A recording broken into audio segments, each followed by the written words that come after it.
Hi guys, and welcome to another episode of Objectivist Girl Live. So today we are talking about rationality. And if any of you have seen my video I just put out today, you'll have a little bit of idea behind the concept. But we are talking about Ayn Rand's idea of rationality, which is the cardinal virtue, which leads to all other virtues. Rationality means using reason and rejecting emotions to identify reality. Rationality means thinking about and creating a hierarchy of values and engaging in activity and deciding on action by always taking into consideration. No action should be taken without consideration to what your values are. So today I have Robert Kruger from the Anarchist Experience here today. And Robert, go ahead and introduce yourself. Tell us all that you do.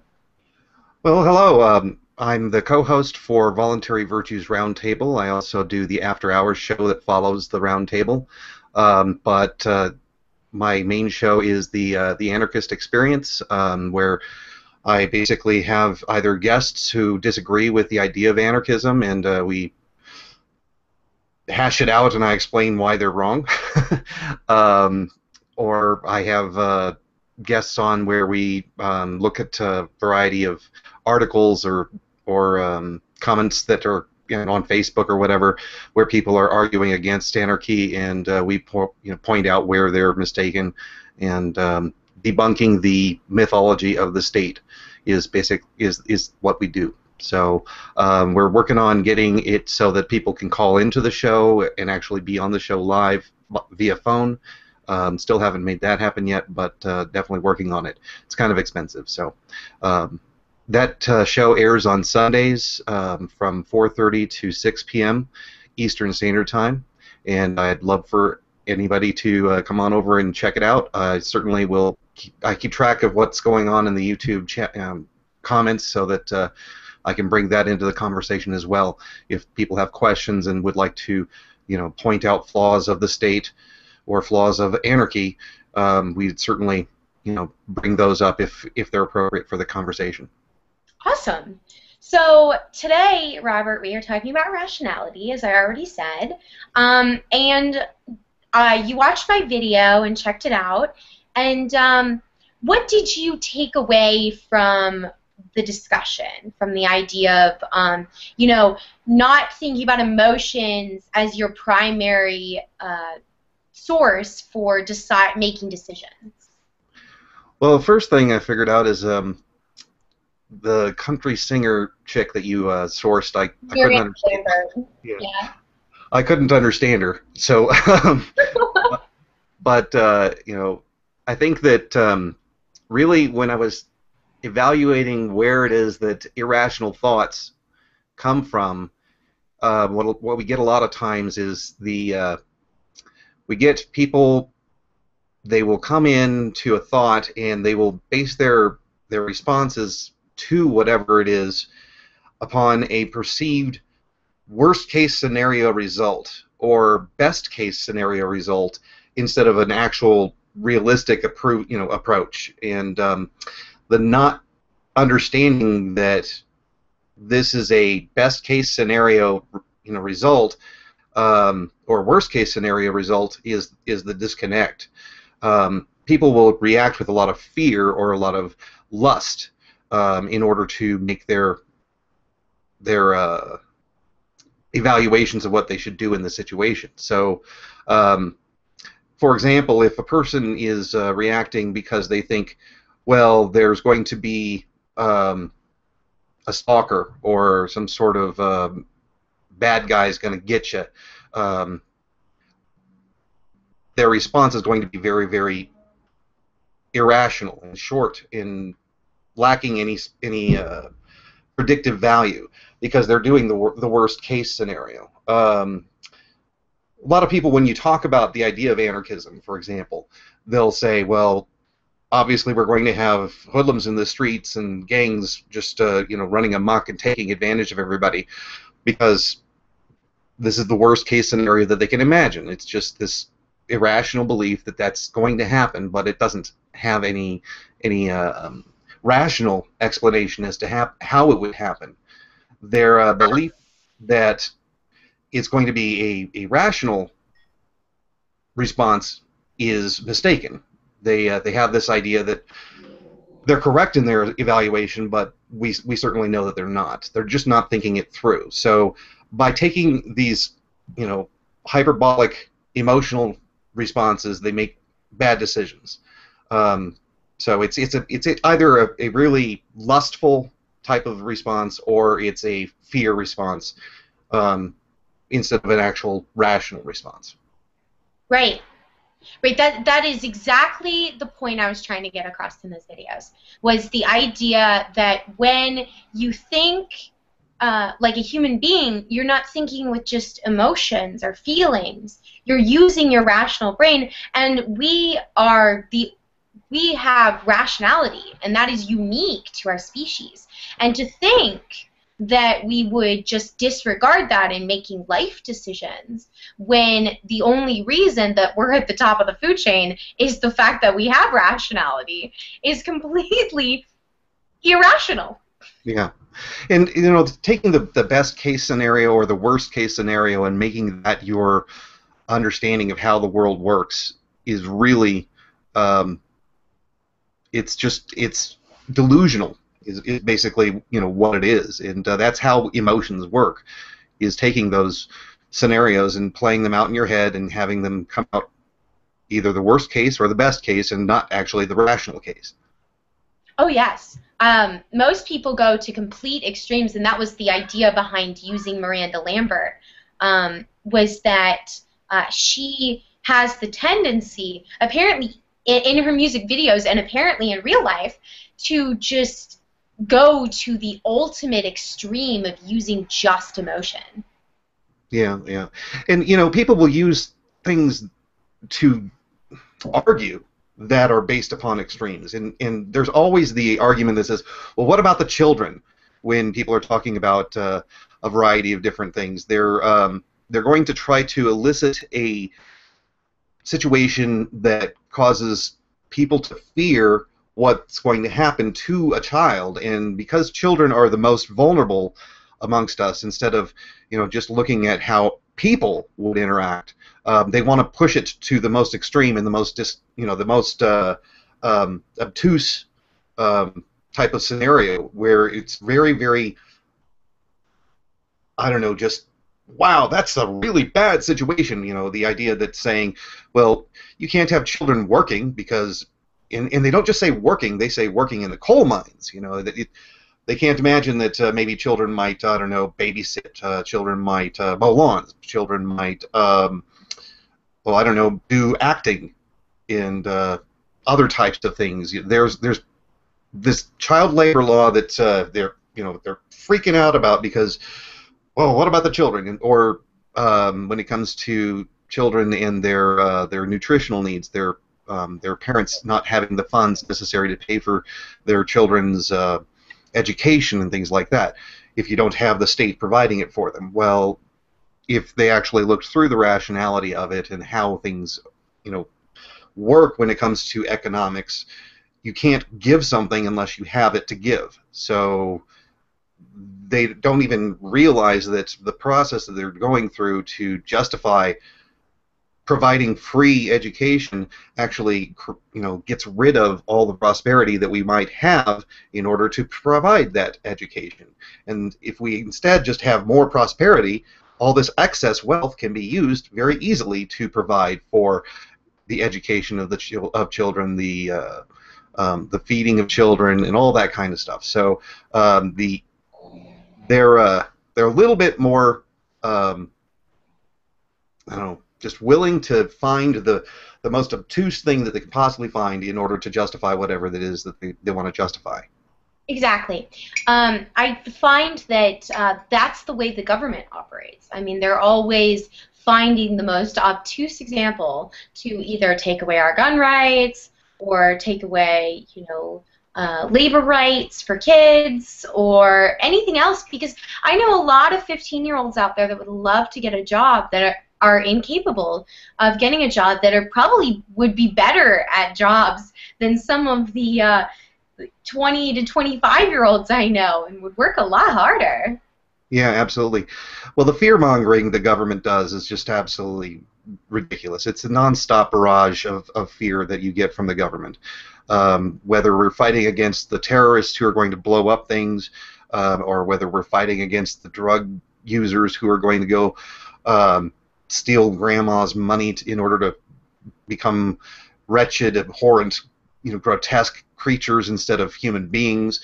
The fear that oh, what are we going to have if we have blacks having sex with our whites? That was a fear that was portrayed for a very long time by the government, Yeah. and by racist assholes, whatever. Um, it's not rational thinking that is going on there. It's fear mongering and trying to find the most obnoxious way of presenting it. Yeah. Absolutely, absolutely. I think that a lot of people use this as a way to gauge their life as well. So a lot of people's lives are off track, and they're wondering why. And if you really look at it, Oh, it looks like she dropped. Well, I think that she was going somewhere with the idea that people looking into their lives, they'll either, let's say, for example, you've got a person who is a gambling addict, a person who believes that they're going to win the next Mega Million lottery. Um, they're creating this idea in their head that they can actually achieve something that's extraordinarily unlikely, but they're putting all their eggs into that basket to try to achieve that particular goal, and it's not a rational decision. Certainly, if you wanted to make a rational decision regarding lottery tickets, well, you can take a look at lottery numbers and say, well, let's see here. The lottery ticket has 1 in 1, I don't know, let's say 100 billion chance. Let's say if there's 1 in 100 billion odds that you're going to win if you buy a lottery ticket, and the lottery is actually prize pool is actually at 100 billion and $1, then you actually do have a net expectation of a profit on average. Now, it's a ridiculous thing to buy a ticket when the prize pool is 110 million. Let's say if your odds of winning is 1 in a billion. At least more than one ticket. If you buy one ticket, your odds have increased, basically to infinitely better than what they were without buying a lottery ticket. But in any case, you're always, on average, you're going to lose that dollar, so you shouldn't be throwing a dollar that you need into something like that.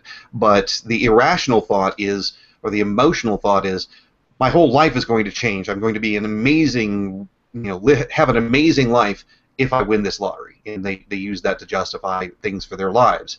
And so when people make these fear or lust-based decisions for their lives, that's where it comes from. Is that it's the optimized version of whatever it is that they perceive is a possibility. They're not evaluating it as a realistic understanding of what the possibilities are. They're just optimizing it for whether it's the worst case scenario or the best case scenario. They're always going to optimize their belief if they're going to be acting irrationally. right, and people just make the worst decisions for their lives when it comes to using pure emotion. They just have the tendency to just completely derail their own lives, whether it's skipping work because of a breakup, or just not prioritizing correctly in general. And that's why I presented that hierarchy of values, why it was so important to pay attention to what it is that your hierarchy is, so that you can follow that every day of your life instead of randomly wandering about in the world. And so, but it's more than that. A lot of people think that if you just conform to the following the hierarchy, that's going to get you through. But it's not. And Spock is a great example of that, because Spock was purely rational, and he couldn't understand why it was that his life wasn't working out.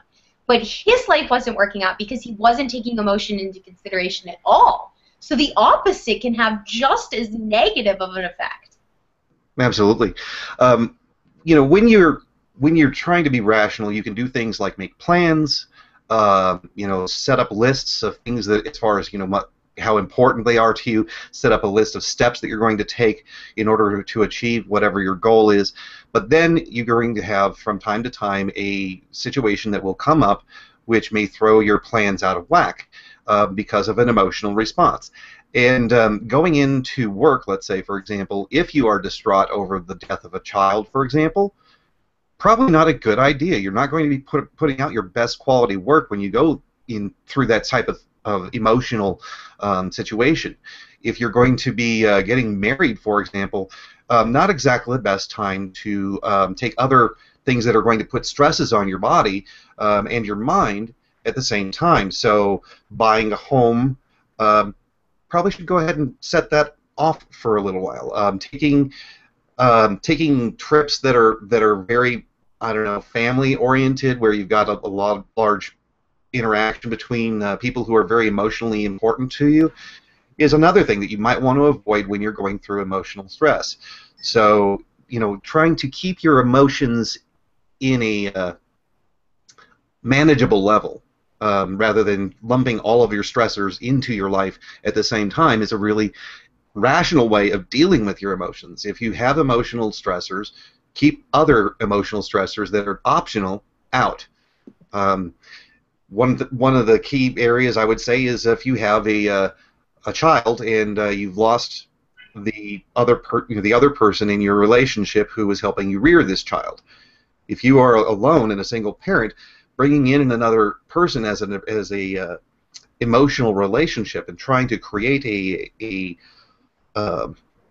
marriage or a loving relationship with that other person while you've got a child that's completely dependent upon you is a very risky thing to do. So all of the other areas of your life really need to be in order for you to be able to do something like that and not have negative repercussions for your child. Right. That's a really good point. I think that's a great example, is when parents that get divorced and meet somebody and want to bring somebody new into the picture, they don't consult their children. And the children are part of their lives and should be a priority to them, more priority than this new person, because first of all, they're of your DNA, and second of all, they've been around a lot longer, and I mean, you should always be giving priority to the people that have been there for longer in your life. And so the thing is that they're not talking to these children about it, and you find that when you take into consideration not only how you might feel about a situation, but also how the people in your life might feel about the situation. The people that are important to you, not everybody around you, because a lot of people confuse that and think that you should include everyone's emotions into the situation, and that's not it. You need to take into consideration the people who are most important to you in your life and think about how they're going to feel emotionally. Exactly. You want to take into consideration the people who actually matter. I did note a disagreement that I might have with you about the person, people who have been in your life longer. My parents have been in my life for a very long time. But if it comes to a decision, if I have a child that's only been in my life for, let's say, 3 years, if it's a decision that's going to affect my child in some way, I'm going to look out for that child's interest more so than I would my parents. And if my parent, it's if you have a person who is dependent upon you, that to me is a primal, that's the number one most important thing. I'm not sure it's about dependency, though. I do agree with you that it's not about, and it's not necessarily about longevity, but I'm not sure it's also about dependency either, because I agree with the right to choice when it comes to abortion, and I agree with the right to be able to give your child up for adoption if you feel like you can give them a better life that way and you can't take care of them. And it's a really unfortunate situation, and I hope it doesn't happen, but I think that your priority should be yourself, and when you really truly make yourself the priority, I think you can make better decisions for the people that are dependent on you. And so I think it might really just be the people that if they are emotionally disturbed by what you do, it would really affect you. And I think that that's really the underlying key to who you should take into Well, consideration. let me clarify it. When nobody is more dependent on you than you. Yeah, that's true. So your life is entirely dependent upon you. You cannot force your responsibilities, your enjoyment. You can't make those other people responsible for that stuff. You have to take it on yourself to make yourself happy, to make yourself productive, to provide for your own sustenance and shelter and so on. But if you have somebody else who is dependent upon you, when I'm saying they're dependent upon you, the level at which they're dependent is basically how many different options do they have available to them if you were to not fulfill some need that they might have. So if you are the only person who can actually provide for your own child, and you can't take that that child and give them to someone else, let's say for babysitting, or whether it's adoption or whatever. Let's say that you're in a situation where you're the only person who can care for that child. They're absolutely 100% dependent upon you. I don't know, somehow you drove off of a cliff and your child is down in this ravine with you. Well, first, obviously, you've got to take care of yourself, because if you don't take care of yourself, you can't take care of anybody. Right. And then you take care of the child, because the child is dependent upon you. They have no other alternatives, no options. Nothing else out there can take care of their needs. And if you have a responsibility to that child because it's yours, and you put them in that situation, well, then you best step up and do it. But if you have other options that you can take advantage of, where you can satisfy the needs that they have through some other means, then certainly that's fine. That's a realistic, it's just a choice. It's one of the choices that you go through. So if you wanted to let the kids stay with the grandparents while you go off and have a good time every now and then, absolutely. But certainly, you have to remember that if you do a rational list of all the different needs that the child has, one of them being time with their parent, then you're going to spend a certain amount of time with your child, absolutely, without giving them up to child care and grandparents and so on. I mean, you really do want to have that kind of a bond with your child, if at all possible. Certainly, there are circumstances that could be bad enough where you couldn't, but. So I think that the conclusion we can reach here is that it's a balance between taking into consideration reality first, and then considering how it will emotionally impact you, and even how it may emotionally impact the people that are really important to you. And so, with that being said, I thought it might be a fun exercise in our last 7 minutes to talk about who we think really embodies rationality well. So for me, I think that my favorite example is probably John Adams. Well, John Adams, the founding father, not so much John Adams, the president.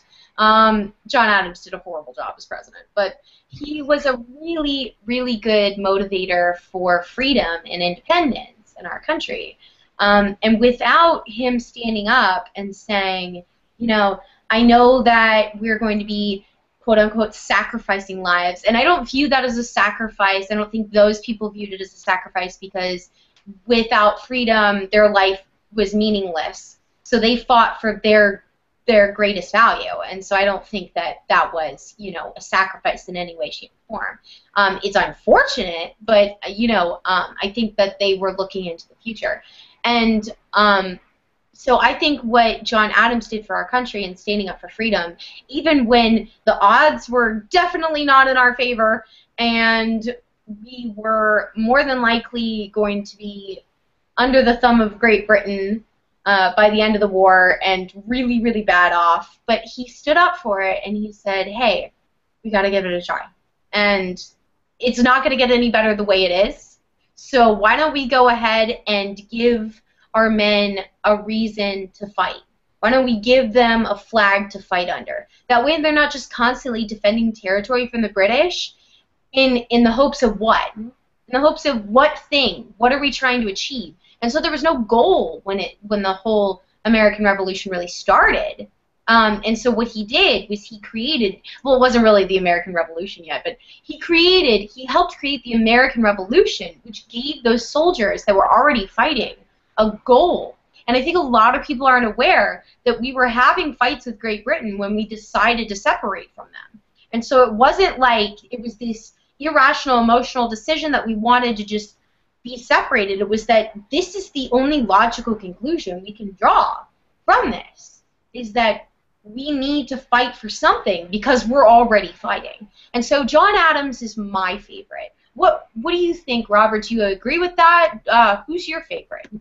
Well, I don't necessarily have a favorite that I would like to pick out, but I'd like to just pick two people from the the libertarian type movement. Oh, yeah. I think that have portrayed rationality versus irrationality. I really think that Penn Jillette has been a great voice for reason, providing a lot of insights into the bullshit that's out there. When you check out his show, Bullshit, he's actually very on when it comes to these topics that he covers. The showing of the facts when it comes to cheerleading and how it is actually a sport. It's most definitely a sport. There are people who get themselves injured more so than in football. There is physical training that is required. The amount, the competition level is very stiff. So he's very clearly shows that it is a sport. Okay, well there's rationality behind his step-by-step explanation. He does a great job whenever he's interviewed on talk shows and news broadcasts where he's talking about the libertarian perspective, giving people a good understanding of what it is to say, well, I have freedom. I have freedom of speech, and freedom of speech means the freedom to say things that offend you. I have the freedom of association, and freedom of association means that I can associate or choose to not associate with people in a way that makes you offended, and that includes things like having people come to my restaurant who are only white. Okay, well that happens to be my association choices. Okay, I'm fine with it. He doesn't say that, but he's saying that as an example for another person who might be a racist. So he defends the racist's right to be a racist. He may condemn him for being an idiot, and certainly we would all, I think, condemn a racist for being an idiot. But you're going to lose out on all sorts of profits that you could have, and so on. But I think that Penn Jillette is a great example of a rational thinker.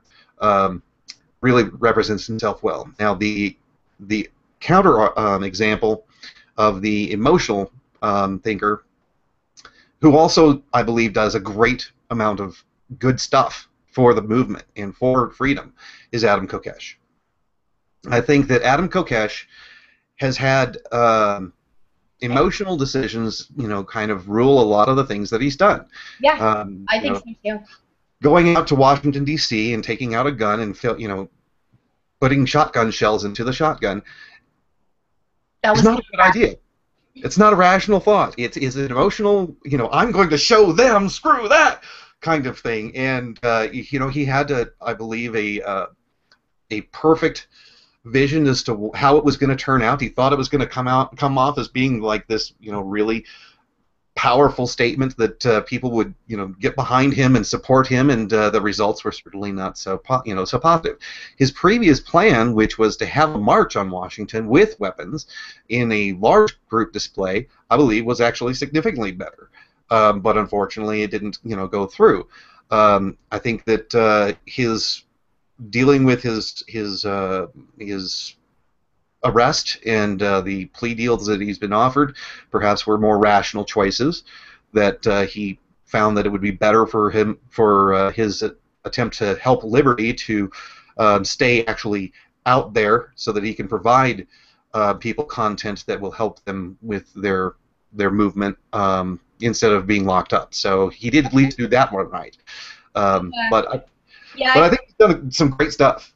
Yeah. So unfortunately, we're out of time, guys, and I just want to thank everybody for tuning in, and I hope you learned something. I definitely did, and I hope that you'll strive for a more rational lifestyle.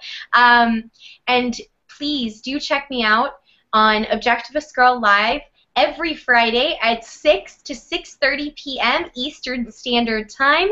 And remember, knowledge is not for all men, but for those who seek it. So keep seeking.